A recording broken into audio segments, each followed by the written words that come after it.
Chers amis dans le Seigneur, bonsoir. Aujourd'hui, il nous est donné d'écouter l'évangile de Jésus-Christ selon saint Luc au chapitre 15, versets 1 à 10. En ce temps-là, les publicains et les pécheurs venaient tous à Jésus pour l'écouter.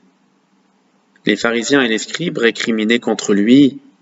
Cet homme fait bon accueil aux pécheurs, et il mange avec eux. Alors Jésus leur dit cette parabole. Si l'un de vous a 100 brebis et qu'il en perd une, n'abandonne-t-il pas les 99 autres dans le désert pour aller chercher celle qui est perdue, jusqu'à ce qu'il la retrouve?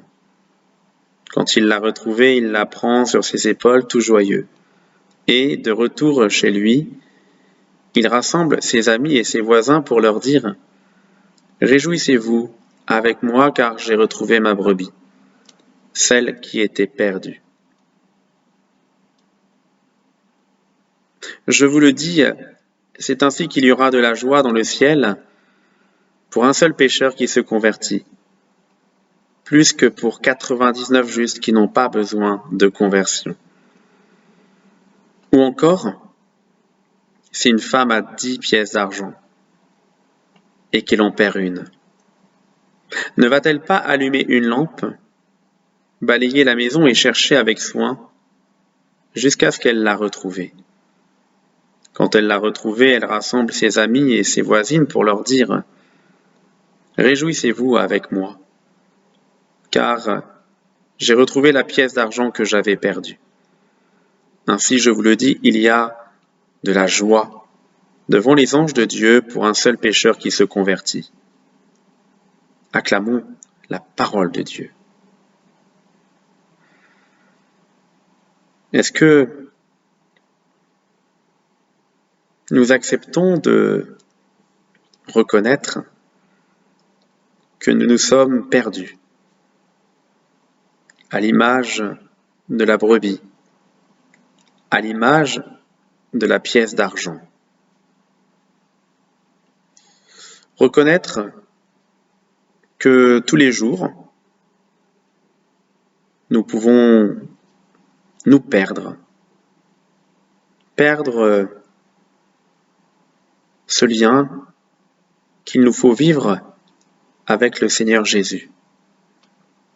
Lui, le Seigneur Jésus, ne nous a pas perdus, c'est la bonne nouvelle. Il accourt sans cesse vers nous. Et il désire que nous puissions ouvrir notre cœur pour l'accueillir. Qui que nous soyons, nous sommes appelés, invités à accueillir Jésus chez nous. Et peu importe ce que peuvent dire les pharisiens et les scribes d'aujourd'hui. Comment cet homme fait bon accueil aux pécheurs et il mange avec eux? Cette récrimination est pour nous, au contraire, source d'une vraie joie. Oui, Seigneur, merci de m'accueillir tel que je suis. Même si parfois je m'égare, même si parfois je ne pense pas à toi, même si parfois mes propos, mes attitudes ne sont pas en adéquation avec ce que tu es.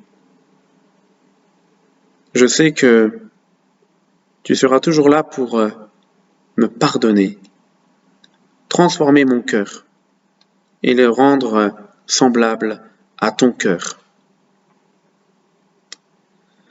Oui, Seigneur, lorsque tu viens à moi, ne serait-ce que par la parole de Dieu, par la prière, par de bonnes lectures spirituelles, je dois être dans la joie. Je ne peux pas être indifférent à ta présence en ma vie ou dans la vie de celles et de ceux qui m'entourent.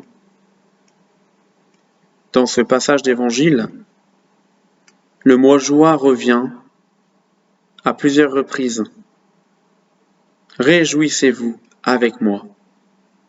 Oui, Seigneur, parfois nous ne nous réjouissons pas assez avec toi. Donne-nous, Seigneur, de pouvoir nous réjouir avec toi pour l'immense œuvre d'amour que tu accomplis en ce monde, que tu accomplis en chacune de nos vies. Cette joie, si elle a du mal à être présente sur cette terre, nous croyons vraiment qu'elle est présente au ciel. Il y a de la joie devant les anges de Dieu. Il y a de la joie dans le ciel pour un seul pécheur qui se convertit, pour une seule personne qui est consciente que tu nous aimes. Quelle joie! Cette joie, elle est plus forte que toute peine. Cette joie, elle est plus forte que toute lamentation.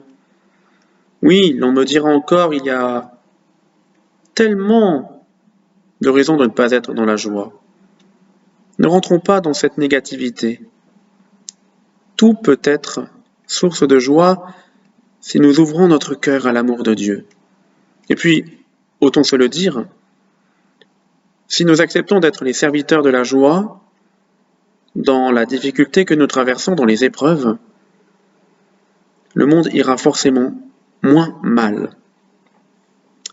Nous ne sommes donc pas là pour faire un concours de nonchalance ou de tristesse.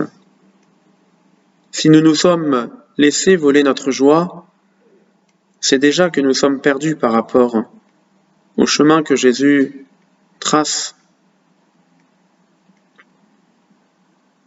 Accueillons la lumière qu'il met en nous.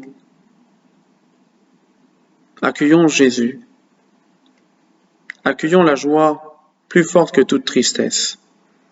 Et soyons-en porteurs dans nos rencontres ou dans nos conversations, dans les messages que nous pouvons nous envoyer, dans les appels téléphoniques et tout simplement dans la prière.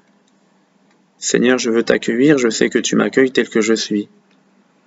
Que cet accueil s'élargisse à celles et à ceux envers qui nous sommes appelés à parler, à communiquer. Notre Père qui es aux cieux, que ton nom soit sanctifié, que ton règne vienne, que ta volonté soit faite sur la terre comme au ciel. Donne-nous aujourd'hui notre pain de ce jour. Pardonne-nous nos offenses, comme nous pardonnons aussi à ceux qui nous ont offensés. Et ne nous laisse pas entrer en tentation, mais délivre-nous du mal. Car c'est à toi qu'appartiennent le règne, la puissance et la gloire, pour les siècles des siècles. Amen.